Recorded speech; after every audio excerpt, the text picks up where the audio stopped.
صفیں بنا کر رب تعالیٰ کو یاد کرنا، یہ انداز اتنا پیارا ہے، اللہ تعالیٰ نے یہ انداز پہلی کسی امت کو نہیں دیا، یہ انداز صرف مصطفیٰ کی امت کو عطا فرمایا۔ وہ قومیں عبادت ضرور کرتی تھیں، لیکن اس طرح کر کے کندھے سے کندھا ملا کر لمبی صفیں، حدیث پاک میں آتا ہے یہ انداز اللہ نے اگر کسی کو دیا ہے تو یہ فرشتوں کو عطا فرمایا۔ فرشتے اس طرح عبادت کرتے ہیں، اور پہلی امتوں میں، پہلی کتابوں میں نبی پاک علیہ السلام کی امت کی یہ فضیلت، خوبی، نشانی بیان کی گئی تھی کہ جو آخری رسول کی امت ہوگی وہ فرشتوں کی طرح صفیں بنا کر رب تعالیٰ کی عبادت کرے گی۔ تو اس کا مطلب یہ ہوا رمضان المبارک میں دیر تک صفیں بنا کر کھڑے رہنا اللہ تعالیٰ فرشتوں کے سامنے فخر کرتا ہے، دیکھو میرے بندوں کو کہ گھنٹوں میرے قرآن کے احترام میں کھڑے۔ ایک تو تراویح کی عظمت کا اندازہ ہوا، یہ بہت بڑی عبادت ہے۔ تراویح گناہوں کو مٹانے کا بہت بڑا ذریعہ ہے، اور سبحان اللہ حدیث پاک میں یوں بھی آیا،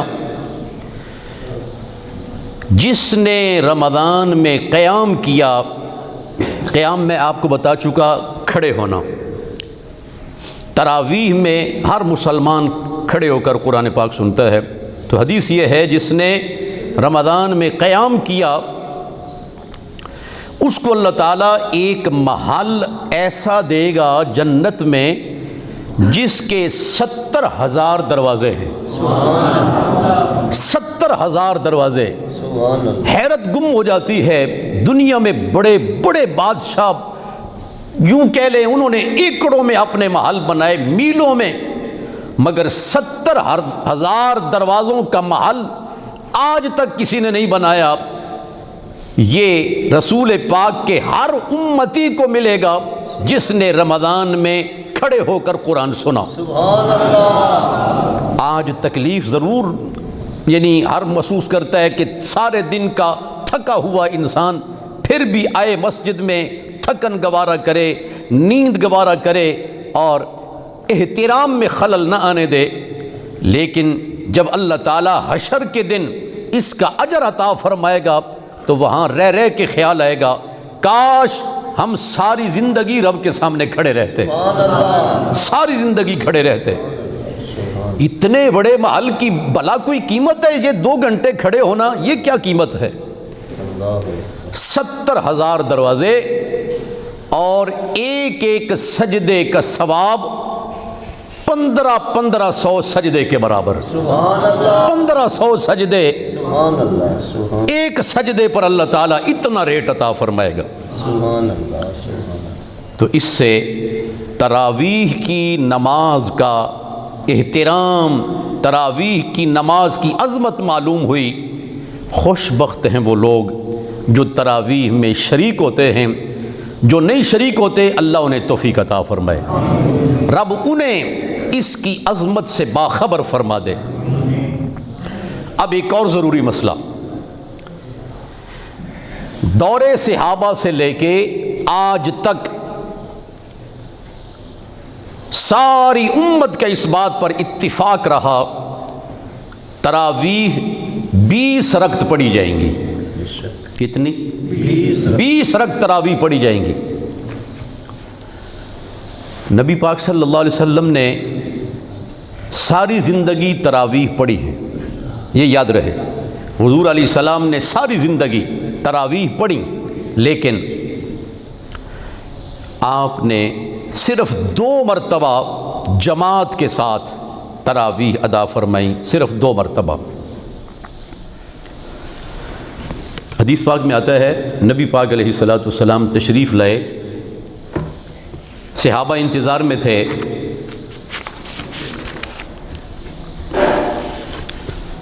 سرکار دو عالم صلی اللہ علیہ وسلم نے 20 تراویح صلی بالناس، حدیث پاک کے الفاظ ہیں صلی بالناس 20 رکعتن لیلتین، حضور نے 2 راتیں 20 رکعت تراویح صحابہ کو پڑھائیں۔ سبحان اللہ۔ اب سوال ذہن میں آتا ہے کہ صرف 2 راتیں کیوں؟ سبحان اللہ، قربان جائیں، نبی پاک علیہ السلام نے فرمایا جب تیسری رات بھی لوگ جمع ہو گئے، فلم یخرج الیہم، حضور نہیں آئے، تیسری رات حضور نہیں آئے، وقال خشیت ان تفرض علیک فلا تطیقوها، فرمایا مجھے یہ خدشہ ہوا کہ اگر میں تیسری رات بھی آ گیا تو یہ تم پر ایسے ہی فرض ہو جائیں گی جس طرح فرض نماز فرض ہے۔ میں نے تمہاری آسانی کے لیے تیسری رات تمہارے ساتھ قیام نہیں کیا، کوئی بیمار کوئی معذور نہ بھی پڑھ سکے تو وہ گناہگار نہ ہو۔ فرمایا اگر میں تیسری رات بھی آ جاتا تو تراویح بھی فرض ہو جاتی، مگر حدیث پاک سے پتہ یہ چلا 2 راتیں جو نبی پاک علیہ السلام نے جماعت کے ساتھ تراویح پڑھائیں وہ 8 نہیں پڑھائیں جیسے آج وہابیوں کا طریقہ ہے، 8 پڑھی اور نکل گئے۔ یہ بھی سنیں وہ 8 کیوں پڑھتے ہیں؟ ایک حدیث پاک میں آتا ہے نبی پاک علیہ السلام 13 رکعتیں پڑھتے تھے۔ کتنی؟ 13 رکعتیں۔ وہابیوں کو سمجھ نہیں آئی اس حقیقت کی، انہوں نے 8 تراویح بنا لی اور باقی کی وضاحت ان سے نہیں ہو سکی۔ اس کی حقیقت یہ ہے یہ 13 رکعتیں یہ تراویح نہیں، یہ رسول پاک علیہ السلام کی نماز تہجد ہے۔ سبحان اللہ۔ وہابیوں نے جس کو تراویح سمجھا یہ ان کی کم عقلی، ان کی جہالت ہے۔ رسول پاک علیہ السلام کا ہمیشہ معمول رہا، آپ ماہ رمضان ہو یا غیر رمضان ہو، آپ سحری کے وقت 13 رکعتیں پڑھا کرتے تھے۔ 13 یعنی 8 حضور کے تہجد کے نماز یعنی نفل ہو گئے، 3 وتر ہو گئے اور 2 رکعتیں جو فجر کی سنتیں پڑھی جاتی ہیں، یوں کر کے 13 رکعتیں نبی پاک علیہ السلام ادا فرماتے۔ یہ جو سنی ہے نا یہ بالکل سیدھا سادہ بھولا بالا مسلمان ہے، اس میں کوئی فریب نہیں، کوئی اس میں کہہ لے دوغلا پن کوئی نہیں اور بہت زیادہ چلاکی مکاری کوئی نہیں، یہ خود حدیث ہے، فرمایا مومن سیدھا سادہ ہوتا ہے۔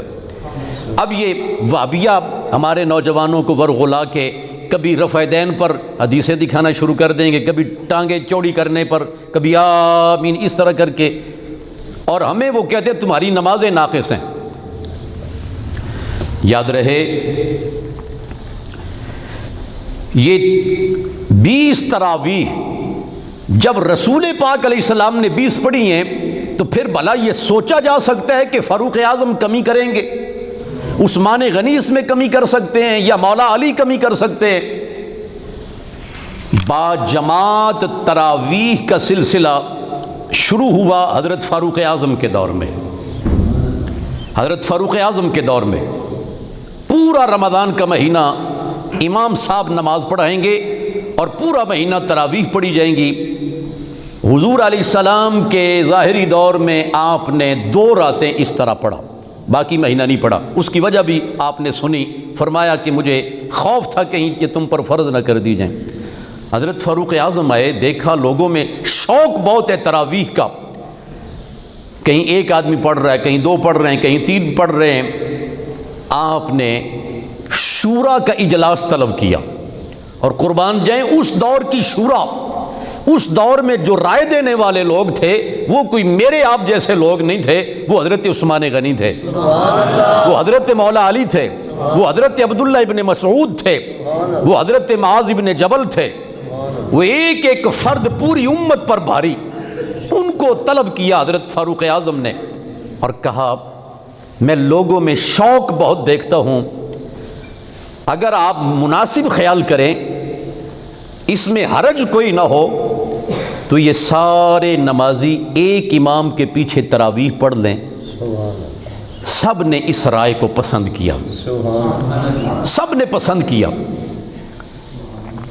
یہاں ایک اور حدیث بڑی مزیدار ہے، حضور علیہ السلام نے فرمایا ان اللہ تعالی جعل الحق علی لسان عمر، اللہ نے حق عمر کی زبان پر رکھ دیا ہے، اللہ نے حق عمر کی زبان پر رکھ دیا ہے۔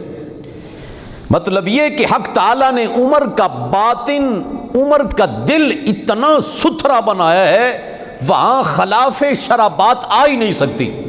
عمر کے دل میں وہی بات آئے گی جس کو رب نے پسند فرمایا۔ اور پھر جناب عثمان ذی النورین، حضور علیہ السلام نے فرمایا میں عثمان سے حیا کیوں نہ کروں، فرشتے حیا کرتے ہیں۔ اور علی مرتضیٰ رضی اللہ تعالیٰ جن کے بارے میں حضور نے فرمایا میں علم کا شہر اور علی دروازہ۔ حضرت فاروق اعظم رضی اللہ تعالیٰ نے جس قاری قرآن کو منتخب کیا ان کا نام ہے حضرت ابی بن کعب۔ کیا نام ہے؟ حضرت ابی بن کعب۔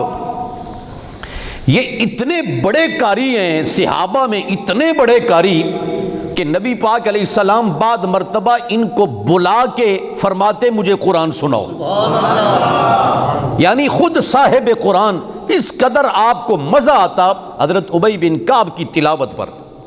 انہیں حضرت فاروق اعظم رضی اللہ تعالیٰ نے فرمایا جناب ابی آپ 20 رکعتیں پڑھائیں حضور کے صحابہ کو، 20 رکعتیں پڑھائیں حضرت ابی بن کعب رضی اللہ تعالیٰ، اور یہ سلسلہ چلتا رہا۔ پھر آگے چل کے دور عثمان غنی آیا، پھر حضرت علی مرتضیٰ کا دور آیا۔ حضرت علی مرتضیٰ رضی اللہ تعالیٰ نے پھر ایک مرتبہ اپنے دور کے بڑے بڑے اکابر علماء کو، بڑے بڑے صاحبان علم و فضل کو بلایا جو مساجد میں پڑھایا کرتے تھے، اور جو اس دور میں تراویح پڑھانے والے لوگ تھے وہ کوئی میرے آپ جیسے لوگ نہیں تھے، ان میں اکثریت ان لوگوں کی تھی جنہوں نے قرآن خود حضور سے پڑھا تھا۔ آپ نے ان کو فرمایا کہ صرف یہ نہیں کہ مکہ میں، مدینہ میں، بلکہ جہاں جہاں اسلام پہنچا آپ سب وہاں شرق و غرب میں پھیل جائیں، اور جہاں نمازیں پڑھی جاتی ہیں، جہاں روزے رکھے جاتے ہیں، تم سب نے 20 تراویح کے ساتھ امت کو قرآن پاک سنانا ہے۔ میرے سامنے 20 احادیث ہیں، وقت کوئی نہیں کہ میں وہ ساری احادیث آپ کو سنا سکوں۔ خلاصہ آپ ضرور سمجھ گئے رسول پاک علیہ السلام نے جن 2 راتوں میں تراویح پڑھائیں، آپ نے کتنی رکعتیں پڑھائیں؟ 20 رکعتیں پڑھائیں۔ حضرت فاروق اعظم نے جس قاری قرآن کے پیچھے صحابہ کو جمع کیا ان کا نام ابی بن کعب، اور جس مجلس شورا میں یہ فیصلہ ہوا اس میں حضرت عثمان غنی، حضرت علی مرتضیٰ، 10 مبشرہ میں بہت بڑے بڑے لوگ جو سارے شریک ہیں، جن کو حضور نے نام لے لے کے فرمایا طلحہ فی الجنہ، زبیر فی الجنہ، ابو عبیدہ بن جراح فی الجنہ، سعد بن ابی وقاص فی الجنہ، وہ سارے جن کو حضور جنت کی ضمانت دے چکے، وہ پاک لوگ بیٹھے ہوئے ہیں، اور فیصلہ ہوا کہ 20 تراویح پڑھی جائیں گی۔ اور جو وہابیوں کو غلطی لگی وہ بھی میں آپ کو بتا چکا، 8 کا جو انہوں نے رٹ لگائی ہوئی ہے، اس سے مراد تراویح نہیں، اس سے مراد سحری کے نفل ہیں، اس سے سحری کے نفل ہیں، اور ان کو سمجھ نہیں آئی۔ سمجھ ان لوگوں کو آتی ہے اللہ تعالیٰ نے جن کو بزرگوں کا احترام عطا کیا ہو، جن کو داتا صاحب کا احترام کوئی نہیں، جن کو غوث اعظم کا احترام کوئی نہیں، جن کو حسنین کریمین کا احترام کوئی نہیں، ان کو دین کیا سمجھ آئے گی؟ اور پھر یہی جو وہابیاں، میری ویسے عام عادت کوئی نہیں میں اس طرح یعنی سپرے کروں ان پر، لیکن وہابیت کو یہودیوں نے پیسہ لگایا، پوری دنیا میں عام کیا، انہوں نے مسلمانوں کے فرقوں میں دیکھا یہ وہابی ایسا فرقہ ہے جن کے عقائد یہ ہیں کہ نبی ہماری طرح کے ہیں، نبی کو دیوار پیچھے کا پتہ نہیں، انہوں نے کہا اس فرقے کو پیسے دیں تاکہ مسلمانوں کے اندر نفرتیں پیدا ہوں، دراڑیں پیدا ہوں، مسلمان آپس میں الجھیں، مسلمانوں کی لڑائیاں ہوتی رہیں، ان کی ہر مسجد میں بیعت شروع ہو۔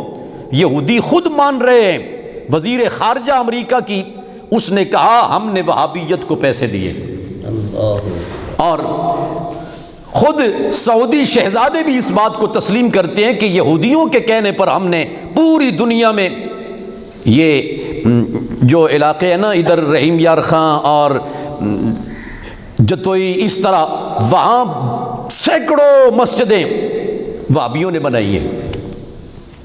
کیوں بنائی انہوں نے؟ تاکہ وہابیت کو وہ زیادہ سے زیادہ فروغ دیں۔ یہ انتہا درجے کی خیانت ہے۔ اس طرح کر کے پھونکوں سے یہ چراغ بجھایا نہ جائے گا۔ جو امت کی اکثریت کا ایک تصور ہے، اس کو محض سازشوں کے ساتھ، اب خیال فرمائیں دین متین کی شمع بر صغیر میں جس نے روشن کی ہے اس کا نام علی حجویری ہے، اس کا نام گنج شکر ہے، اس کا نام حضرت معین الدین اجمیری ہے۔ اب ایسے پاک عظیم لوگوں کو، علم کے میناروں کو چھوڑ کر تو انسان چھوٹے چھوٹے لوگوں کو کیا اہمیت دے گا؟